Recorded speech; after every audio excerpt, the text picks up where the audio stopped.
Her laugh cut through the room like a butter knife through burnt pie. I mean, seriously, Sloane said, twirling the stack of matte black cards like they were some novelty coaster set. Did you print these yourself at Kinko's?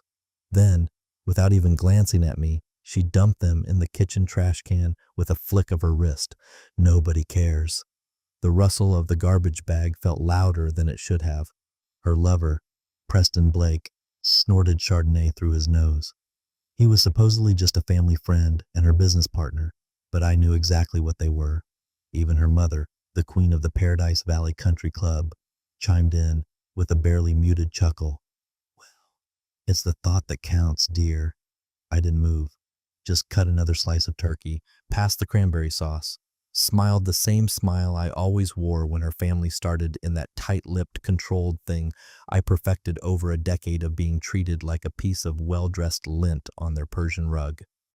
What kind of title even is this? Preston muttered from the side table, having caught a glimpse before Sloane tossed them. Executive partner. Sounds like something from a pyramid scheme. I think it means he owns like one vending machine, another added, cue more laughter. And if you're one of the 90% of people listening who haven't hit that subscribe button yet, go ahead and do it. It keeps stories like this coming. And trust me, you'll want to hear where this one goes. I didn't react. I never did. My job wasn't to perform. It never had been. They didn't know that silence is a weapon. The longer you let people talk, the more they reveal about themselves. I waited. And then Charles, Uncle Charles, of Sloane's godfather and the family's lead corporate attorney, with the failing eyes and shaky hands. Not exactly the guy you expect to change the temperature of a room. He'd been quiet most of the night, nursing a Pinot Noir and watching the whole circus unfold with the tired resignation of a man who'd survived 3 divorces and 2 board coups. While they joked, he wandered into the kitchen. I saw him kneel by the trash, fish one of the cards out of the garbage like it was a lost relic. He adjusted his glasses, squinted, and then he froze. The card trembled in his hand. Then the wine glass in the other slipped, crashed, stem snapped clean. Everyone turned. Forks paused midair. Even the family dog stopped chewing on his stolen roll. This title, Charles said, voice brittle, confused. Is this real? No one answered. He looked at me, suddenly sober. You're the executive partner of Vanguard Asset Liquidation? I nodded once, calm, unbothered. Sloane's fork hit the plate. Wait, what's Vanguard? Charles cut her off. You don't know. His eyes darted back to the card. You threw this away, Charles? Her father, Mitchell, said from across the room, irritated. Don't start. But Charles ignored him, still staring at the card like it was a detonator. Vanguard just executed the forensic financial audit on the Blake-Langston merger, the one every high society firm in Phoenix was counting on. You know who triggered the specific prenuptial agreement loopholes and froze the capital? We did. I mean, they did. And you're telling me this? He pointed to me. Pierce Harrison is the guy behind it. Nobody laughed now. I reached for the gravy boat. I told you it was a good quarter. Sloane blinked, mouth slightly open. Preston finally broke the silence. What's a forensic financial audit? The aunt beside him whispered something about seized assets and offshore accounts. Her voice shook. I took another bite. The turkey was a little dry, not terrible, but forgettable. What wasn't forgettable was the moment her family's arrogance cracked like a wine glass on tile. You could hear it, feel it, that sudden, subtle shift from derision to uncertainty. And that's when I knew I wouldn't have to say another word tonight. The silence would do it for me. Charles caught up with me on the back patio. The others were still inside, probably debating cranberry sauce brands like it was policy. The cold Arizona air had a bite, but his voice came out in a whisper so sharp it might have cut through steel. I thought Vanguard was a ghost firm, he said. Rumors, quiet acquisitions, no public board. He looked down at the card in his hand again, like he still didn't believe what was printed. You're the lead partner. I didn't bother with theatrics, just nodded. He leaned against the railing like someone had kicked the wind out of him. My God, he muttered. You're the one who intercepted the text chains and initiated the asset freeze. He looked up. We've spent 8 months hiding those offshore portfolios. And you seized them. His voice cracked a little at the end, like he didn't want to believe the answer he already knew. I kept my tone flat, closed. Last Tuesday, his mouth hung open. He started doing the math in his head, and I could see the dominoes falling behind his eyes. His firm had been relying on that capital to maintain their high society facade. It wasn't just a deal, it was their artery. Inside laughter burst out again. Preston had probably made another jab at my executive-sounding title. I heard someone shout, "I bet he printed those at Staples." Charles didn't laugh. He was sweating now. "Does Mitchell know?" he asked, meaning Sloane's father. "No," I said, "not yet." Charles exhaled hard and pinched the bridge of his nose. Damn. You know this affects half our shared wealth pipeline. You've effectively boxed us in on our own accounts." Then he paused. "And Mitchell's still mocking you in there like you're someone's assistant." I shrugged. People see what they want to see. He looked at me for a long second. "You're not going to tell them, are you? Would it change anything?" His jaw tightened. "It would humiliate them." I took the card back from his hand and slipped it into my wallet. They've had that opportunity all night. I didn't wait for a reply, just stepped back into the house. The lights, the noise, the smug voices, they all seemed so far removed from the man Charles had just realized he'd been sitting across from. I said my goodbyes politely, kissed Sloane on the cheek. She barely looked up from whatever shallow conversation Preston and her cousins were still circling. "Going somewhere?" she asked, distracted. "Yeah," I said. "Got an early call. More of your little empire to run?" She joked with that same mocking tone she'd used all night. I just smiled and nodded. Something like that, and I left. The truth was, I hadn't even planned to bring those cards. They weren't for them. I'd printed a fresh set that week because the old title was outdated. The ink was still drying when I slid them into my coat pocket. What they didn't know and wouldn't know until much later was that Vanguard had finalized 3 major evidentiary acquisitions that same week. Not just the financial audit, but critical data intercepts provided by my tech-savvy friend Julian Hayes, field intelligence from my private investigator Marcus Vance, and legal drafting by Arthur Sterling. All mechanisms that her family's wealth depended on. They weren't just about to learn who I was, they were about to learn what I owned, and it wouldn't come in a headline. It would come on the balance sheet, quiet, brutal, final. By Monday morning, the whispers had become phone calls, and Sloane's phone wouldn't stop buzzing. She sat at the kitchen island, coffee untouched, scrolling through group chats that had gone from mocking to manic. One cousin sent a link, another sent a screenshot. Then finally, the call came from Olivia, the family's self-appointed gatekeeper of high society gossip. Olivia worked at the wealth management firm that serviced their entire portfolio. "Hey," Olivia said, breathless. "No pleasantries. Tell me this isn't true." "What? Your husband? Did he take over Preston's equity?" Sloane laughed hard. "What? No, Pierce is still running that little side project of his, something with spreadsheets." Olivia didn't laugh. "No, you don't get it. Preston's capital is gone. Absorbed, folded into a blind trust called Vanguard. Effective last Thursday. The offshore wires are already bouncing." Sloane blinked. "Wait, what? You're serious?" "I work with them, Sloane. Half our Q1 liquidity was tied up in those accounts, and now the new contact emails are all redirecting to Vanguard legal domains." A pause. "Did you know about this?" Sloane stared at her reflection in the microwave door. "No," she said slowly. "I didn't." Olivia hung up. "No goodbye." Sloane set her phone down. The silence in the house was too clean, too balanced, like everything was about to tip. She got up and walked to my home office. The door wasn't locked. It never was. I'd never needed locks. My laptop was still open on the desk. She hesitated for a second, then moved quickly. She didn't know what exactly she was looking for. Maybe just a sliver of truth to laugh at. Maybe something to confirm that this whole Vanguard thing was just a coincidence, a name overlap, some shell firm with a borrowed logo. Instead, she found a folder titled Confirmed Violations Q1, a digital dossier containing the forensic financial audit of shared accounts, and a subfolder labeled Preston Blake. She opened it to find downloaded iCloud backups, intercepted text chains detailing their pathetic affair, and hidden nanny cams revealing footage from our master bedroom and from the sleek rooftop lounge from the rooftop where they thought no one was watching. Email correspondence with Arthur Sterling regarding specific prenuptial agreement loopholes perfectly executed to strip her of everything. Her throat went dry. Then came the quiet sound of the shower turning off upstairs. She slammed the laptop closed and backed out of the room like she'd stepped on glass. I walked down a few minutes later, towel around my waist, hair still damp, calm as ever. She was seated back at the kitchen island, eyes fixed on the marble. I didn't even look surprised. "You went through my files?" I asked, voice low. She didn't speak. Didn't need him to. The laptop was still breathing quietly on the desk behind her. I poured myself a coffee, added no sugar, and sipped. Then casually, without malice, without triumph, I said, "Next time you throw something out," I looked at her, "check the print first." She opened her mouth, closed it. There was nothing to say that wouldn't dig the hole deeper, because in that moment it hit her. This wasn't about one lucky deal.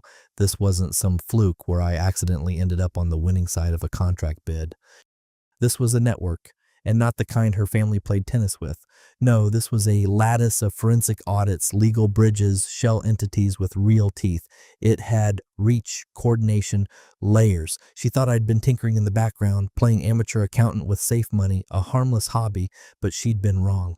Dead wrong. The man she mocked for printing his own business cards had just folded 3 of her family's legacy assets into a trust she couldn't even pronounce correctly 2 days ago. She suddenly remembered something else from Thanksgiving. When Charles asked if the card was real, when the room went cold, she had laughed, tried to brush it off. But Charles didn't, and neither would her father once he saw what was already unraveling. Because now it wasn't about pride. It was about control. And she had just realized how little of it they had left. It was almost midnight. The house was quiet. Too quiet, except for the clink of ice in Mitchell's glass and the low murmur of his voice echoing through the hallway.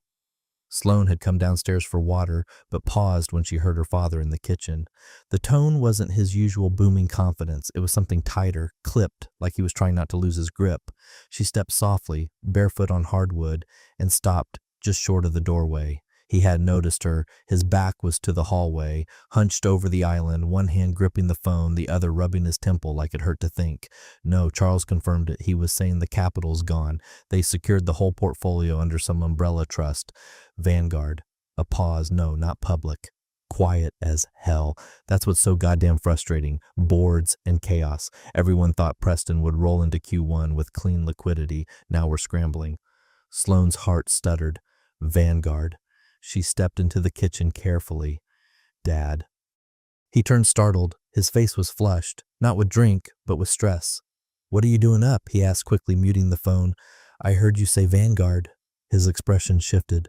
Defensive, annoyed. "Yes." "What?" She swallowed. "That's the name on Pierce's card for a beat." He stared at her like he couldn't process the sentence. Then realization hit fast, hard. "Your husband is tied to Vanguard." She didn't answer. Not really. Her silence said everything. He let out a bitter laugh and shook his head, muttering into the air, "Jesus Christ." No wonder Charles looked like he'd seen a ghost. She moved toward the counter slowly, her voice quieter. "You're saying Pierce's firm beat yours?" "It wasn't even a fight," he snapped. "They came in under radar, swept the accounts, bundled the forensic financial audit, the offshore deeds, the real estate holding companies, everything. It's not just this affair, Sloane. We're exposed. Charles says Pierce has his fingers in at least 4 major trust funds.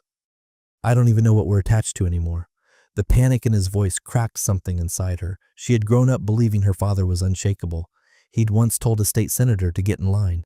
Now he looked like a man realizing the line had moved, and he wasn't in it. Sloane sat down slowly, the granite of the island suddenly feeling cold beneath her palms. "He never talked about it," she said half to herself. "Never once mentioned Vanguard. I thought he was still dealing with that small portfolio project." Her father snorted. "That was probably a decoy. You ever ask what he was doing on his laptop all the time?" She nodded. "I checked it. Friday." He raised an eyebrow. "I found the files. The downloaded iCloud backups, the hidden nanny cams, the intercepted text chains between me and Preston. There's more. Way more." Her father exhaled, leaned on the island. "So he's not just involved. He is Vanguard." Sloane didn't know what to say. All she could think of was the Thanksgiving dinner, the laughter, the mocking, the way she tossed his cards like scraps, the way she dismissed him in front of her entire family. And now, just days later, the company name on those cards was gutting her family's influence from the inside, and she'd invited it in. She felt her face flush with something deeper than embarrassment. This wasn't just about her marriage. This was about everything she'd taken for granted. Power, status, control, and how she'd failed to see the quiet storm building in the man sleeping next to her. "Don't tell anyone yet," her father said, pacing now. "We need to understand how deep this goes before we make it worse." But it was already worse. She could feel it in her bones. Vanguard wasn't just some upstart holding company with good timing. It was a calculated machine built piece by piece by the man she'd belittled for years. I didn't wear tailored suits. I didn't chase headlines. I chased leverage. And now, with every asset that slipped away, every account that vanished, her father's empire was bleeding, and I was the one holding the scalpel. Sloane stood slowly, her breath shaky. For the first time in her life, she wasn't sure which family she belonged to anymore. Her phone rang just after sunrise. Charles. She stared at the screen for a second before answering. The last time they spoke, his voice had cracked with panic. This time it was different, controlled, but heavy, like someone who'd finally mapped out a fire and realized it was already too late to stop it. Sloane, he said without greeting, this isn't just about Preston. I've been digging. She stayed quiet, coffee in hand, barefoot on the cold kitchen tile. He's been securing all your vulnerabilities, Charles continued. All the high society leverage, the private equity shares, the properties, the discretionary funds. Some of them were hanging on by a thread. He didn't just expose the cheating, he froze the assets, restructured them, folded them under Vanguard Trust, and no one even noticed. She pressed the speakerphone and set it down, needing both hands to steady the mug. You sure it's Pierce? I traced Marcus Vance's private investigator filings. He said it's all indirect, but Sloane, your husband's fingerprints are on everything. His name doesn't always show up, but the LLC patterns, the board reshuffles, the redirections, it's him. The structure is deliberate, the silence intentional. She forced a laugh, but it came out brittle. He's not that strategic. You said that last week, Charles snapped. And now half your father's wealth managers have changed emails. Silence. He never bragged, she said quietly, mostly to herself. Not once. No. Charles agreed. Because bragging gets you seen. He didn't want to be seen. He wanted to own. She reached for the laptop again, opened the same spreadsheet she hadn't dared look at since Friday. It was still there, the acquisition roadmap. Only now it made sense. Every piece of evidence had a function. One triggered a default on Preston's loans. Another nullified Sloane's claim to the Paradise Valley estate. One managed the regulatory compliance of the forensic financial audit. Another weaponized the specific prenuptial agreement loopholes to drain her alimony rights. She clicked open the integration tab. There it was. Q3 forecast complete asset seizure, total net worth ownership in bold, projected margin control 72%. She stared at the number 72%. I didn't just build a divorce case, I built control. Not loud, not flashy, but ironclad. And the worst part, it had all happened under their noses. While they laughed about my hobby, I'd woven vines through the foundation of their entire high society operation. Not a single piece owned outright by them anymore, but every single piece tied to me. He's not just an ex-husband now, Charles said. He's a spine. Remove him and half of our liquidity ceases. Sloane gripped the edge of the table. Her father had built his empire on handshakes and ego. He never anticipated someone like me, someone who didn't want the spotlight, who didn't care about being invited to the club or praised at dinner. She remembered her own words from Thanksgiving. Nobody cares. God, the irony. I didn't need anyone to care because while they were building image, I was building infrastructure. I need to talk to him, she muttered, standing suddenly. Charles exhaled. Don't threaten him. Don't poke. He's holding the entire system in balance. The minute he feels pressure, he'll let it collapse on purpose. And then we're all screwed. The line went dead. She stood alone in the kitchen, heart pounding. The walls of the Paradise Valley house felt different now, like they weren't hers, like they were made of borrowed brick and paper confidence. And at the center of it all was a man she thought she understood. The man who sat silent at family dinners, who let the insults roll off his back, who picked up the tab and said nothing when her father joked about pretend spreadsheets and hustle hobbies. That man had quietly threaded their world together like vines choking a stone mansion. And now, if I decide to pull, the whole house would groan, then crack, then fall. The boardroom had never been silent for this long. Normally, it buzzed with posturing, interruptions, dry jokes, the occasional ego-driven monologue about quarterly dominance. But today, there were no spreadsheets on the table, no slides, just paper folders, laptops, and the heavy stench of panic masked by cologne. Mitchell stood at the head of the long walnut table, sleeves rolled, jaw set. The veins in his hands bulged every time he gripped the armrest of his chair. Sloan sat 2 seats down from him, arms crossed, eyes flicking between directors who no longer made eye contact. Everything is compromised, he said flatly. Preston's firm is not ours. The real estate trusts are not renewing. The offshore accounts redirected their entire routing to Vanguard infrastructure as of last Thursday. Can we cancel? One director asked, voice tight. We tried, Mitchell snapped. There are no cancellation clauses. Every prenuptial agreement loophole is watertight, ironclad, executed with precision by Arthur Sterling. A younger board member at the far end of the table raised his hand tentatively. Do we even know who Vanguard is? There's no org chart, no press, no CEO profile. Sloan didn't speak. Her father didn't look at her. He glared. But it was Sloan's mother who finally said it. Quiet, cutting. You told us he was harmless. The sentence hung in the room like a smoke alarm no one could reach. Sloan felt her skin crawl. She could feel the heat rising in her cheeks, but her throat was dry. She wanted to say something, anything to shift the weight off her shoulders. But what could she say? That the man she married, the man she belittled at family dinners, had just outplayed every executive in the room, that I had been laying groundwork while she rolled her eyes at my little business chats, that she had laughed as she threw away the business cards that were now the only thing standing between their family and a full financial collapse. Her silence was her answer. One of the senior advisors, a friend of the family for decades, finally leaned back in his seat. I told you years ago that arrogance blinds more than failure ever could. No one corrected him. Mitchell opened a folder. Inside were copies of the asset agreements they had signed over the past year. They had looked routine then, favorable terms, slightly aggressive scheduling clauses, but nothing that stood out. Except now every one of those contracts had been drafted by Vanguard subsidiaries operating under different names at the time. Smart, silent, strategic, and I had orchestrated it all. I didn't need a seat at this table. I owned the floor under it. We're entangled, another executive muttered. If we try to untangle now, we'll lose all liquidity for at least 6 months. That's half our distribution cycle. It would tank Q1. Tanking Q1 might be our best outcome, someone else whispered. Mitchell stood again, palms on the table. We regroup. We double back on contracts.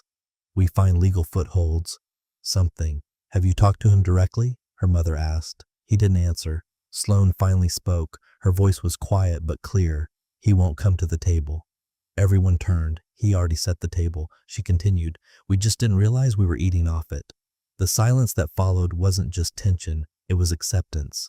They had treated me like a footnote, like a harmless bystander to their empire, and now the bystander had rewired the entire grid. Sloan looked down at her hands. Her wedding ring caught the light. She had worn it like a badge of normalcy, of control. But it wasn't that anymore. It was a reminder not of love, but of who she should have known, and who now knew everything about her world while saying nothing at all. Saturday morning brought the storm. The front page of the Phoenix Business Journal landed with a quiet thunk on driveways across 5 states. Some readers ignored it, some skimmed it, but by noon it was in every inbox that mattered. Headline: From Invisible to Inevitable. How one betrayed husband quietly dismantled a Paradise Valley dynasty. Below the title wasn't a portrait, no glossy profile shot, no smiling executive in a blazer leaning against a country club door. It was a photo of a business card. Matte black, minimal text, embossed lettering, Pierce Harrison, executive partner, Vanguard Trust. Sloan stared at it on her tablet screen, frozen in place at her breakfast bar, the same card she'd thrown in the garbage, the one that had made her laugh. Now it was the symbol of what every boardroom was whispering about, and she was nowhere near the punchline anymore. She clicked into the article, hands trembling. It was methodical, surgical, a timeline of silent acquisitions, smart contracts, anonymous shell LLCs, the forensic financial audit of shared accounts, all consolidated under Vanguard in under 18 months. Unheard of. The journalist called it the quiet surge. One section broke it down by the specific prenuptial agreement loopholes used. Another had quotes from high society insiders praising the operation's precision. Whoever's behind Vanguard isn't just a legal mind, they're a ghost in the system. They made sure no one saw them until they were the only option left. A masterclass in being underestimated. He played the fool long enough for everyone to underestimate him. Then he rewrote the rules. Sloan felt like the floor under her had cracked. That last quote, it wasn't just analysis. It was a mirror. Her phone lit up. First, it was Kelsey from the old country club group. Is this your Pierce? Like your Pierce. Then her yoga instructor. Wait, isn't this your husband? You said he was in spreadsheets or something. And then her investment club's group chat exploded. Sloan, that's your last name, right? Harrison. Holy shit. You're married to this guy.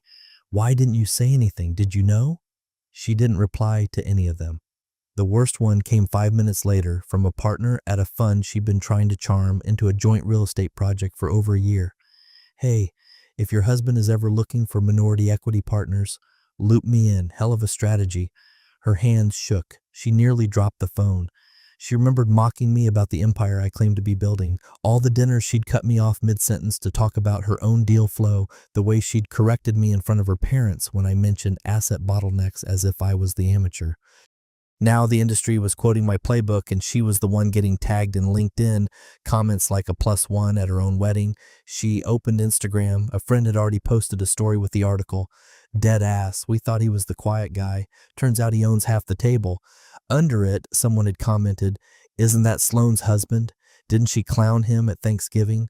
Her stomach dropped. This wasn't just a career flex, it was legacy, and her ridicule of it, her dismissal was now part of the story. No one was asking about her deal with the marketing startup anymore. No one cared about her networking brunches or her strategy workshops. They were all asking one thing, is this your husband?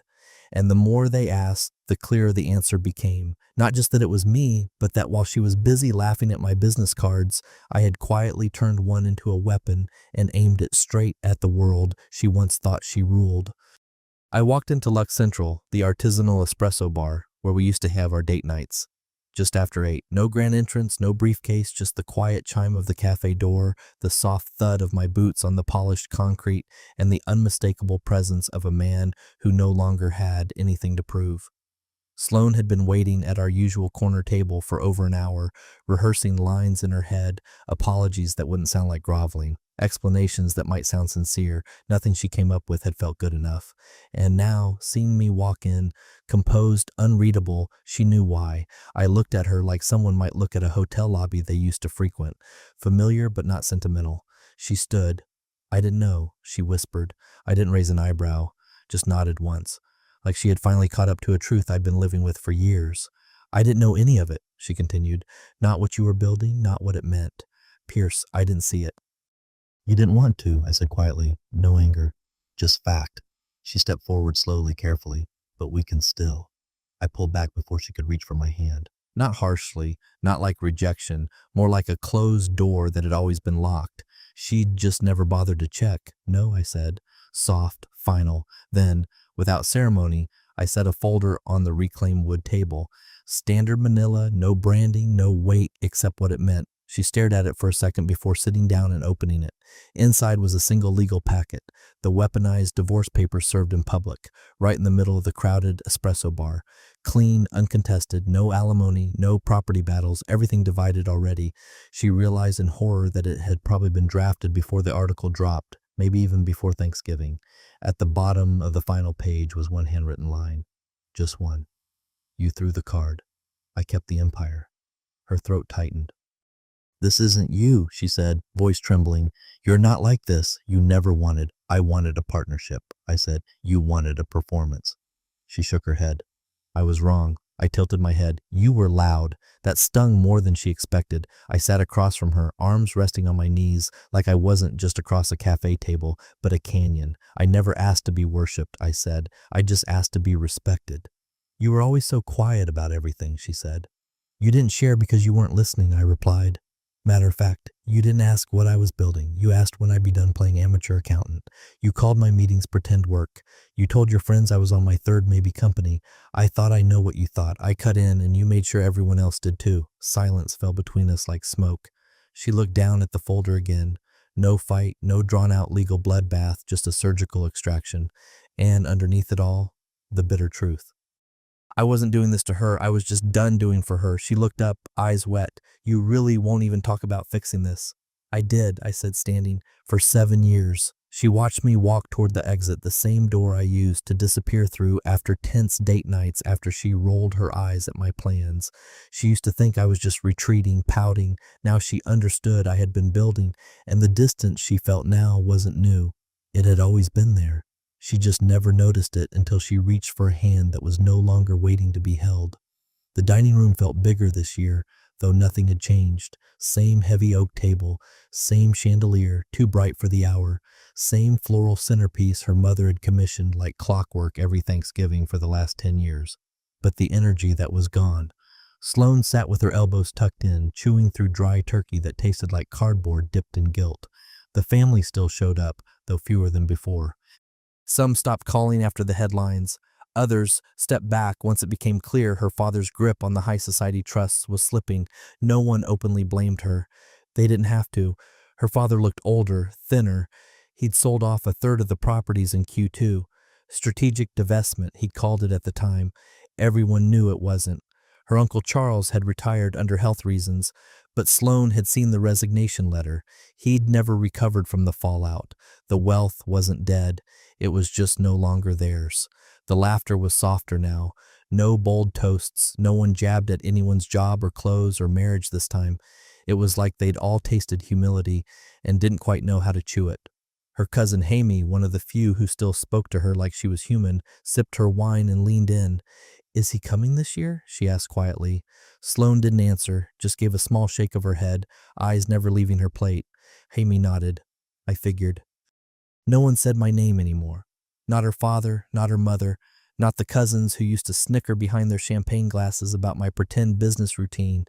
I had become the ghost that haunted the margins of every quarterly report, every offshore negotiation, every hollow phone call with legal, trying to claw back leverage they'd never truly owned.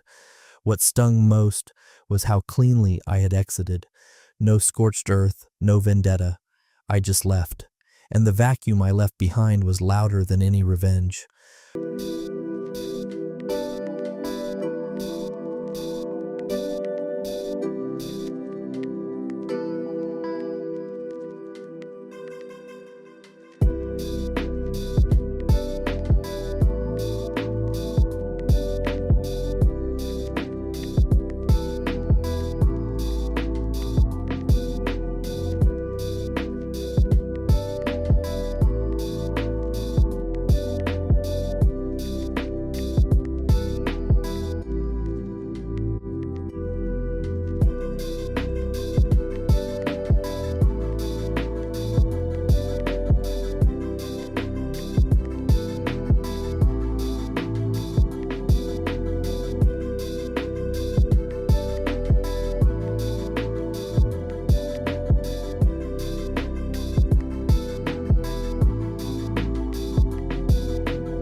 Across town, in a gritty downtown Phoenix parking garage converted into a sleek rooftop event space, I hosted a different kind of dinner. No nameplates, no family politics, just my new team. Arthur Sterling, Julian Hayes, Marcus Vance, the people who had helped me quietly build what others mocked. The table was smaller, warmer, real. Between the turkey and bourbon, I passed out a stack of updated business cards. They were simpler now. Just my name, the company, and a phrase at the bottom. We don't explain, we execute. My team laughed. They understood. Some had been underestimated in their own circles too. It was why they followed me. Back at the estate, Sloane excused herself before dessert, claimed a headache. Truthfully, she just couldn't take the echo of her own voice from last year still ringing in her skull. Who even reads business cards anymore? She did now. She thought about the new team, the new table, the network that had replaced her. She used to sit next to the man who built it. Now she was just a cautionary tale, a name not on the invite list. The ballroom had once been Mitchell's territory. Her father used to glide through these events with a glass of scotch in one hand and a donor list in the other. Everyone knew his name. Men clapped him on the back. Women smiled like proximity to him meant access. For decades, he wasn't just a guest. He was the room. Tonight, though, something had shifted. The lighting hadn't changed. The catering was still from the same luxury chefs. The silent auction tables were still lined with glossy catalogs of luxury trips and framed memorabilia no one actually wanted. But the whispers were new. They followed him from the valet to the reception table. A few subtle glances, a hushed comment by the bar. Someone nudged their colleague as he walked by, murmured something behind a champagne flute. He tried to ignore it until he saw the sponsor wall 10 feet tall, flanked by orchids illuminated like an altar, and at the very center, just below, the platinum-tier donors. Sleek, minimal, familiar. But what caught his attention was the line printed beneath it in smaller text in memory of those who built in silence. He stood there longer than he meant to. It wasn't grief he felt. Not exactly. It was something heavier, something slower. The sensation of watching your own name disappear from the ledger of relevance. Preston Blake passed by, didn't even greet him, just nodded vaguely and moved on. Another offered a handshake, but it was clearly out of courtesy, not recognition. At the far end of the room, a woman whispered to her date, "That's Mitchell Langston, right? He used to run, what was it, Langston Wealth." The man shrugged. "I think Vanguard absorbed them." That word again. Absorbed. He'd spent his life building something brick by brick, and now it was just folded in like a footnote. He left early. No scene, no goodbyes, just a quiet retreat through the lobby, past the coat check into the cold Arizona air outside. Sloan was already in the car, waiting. She didn't ask how it went. He didn't volunteer anything. They sat in silence for a moment, the engine idling. Then a couple walked out of the building, laughing softly. The man held a Vanguard-branded gift bag, the woman a crisp business card. She held it up in the glow of the overhead lights, reading aloud with a grin. Executive partner. "That's the guy, right?" Sloan glanced out the window, saw the black-on-black card, the raised print, the name Pierce Harrison, her ex-husband. No face, no monologue, just a name and a title that now moved mountains and redefined silence. The woman slipped the card into her clutch as they walked to their car. Sloan looked down at her lap, didn't say a word. Her father adjusted the mirror, then pulled away from the curb. No one chased after them. No one noticed they were gone. For years, they had been the dynasty, the ones who laughed the loudest, talked over the room, owned the invitations, and controlled the table. Now their names didn't even make the wall, but mine did. And this time, Sloan didn't laugh. She just lowered her head and finally understood. The man they mocked didn't just succeed, I made them irrelevant.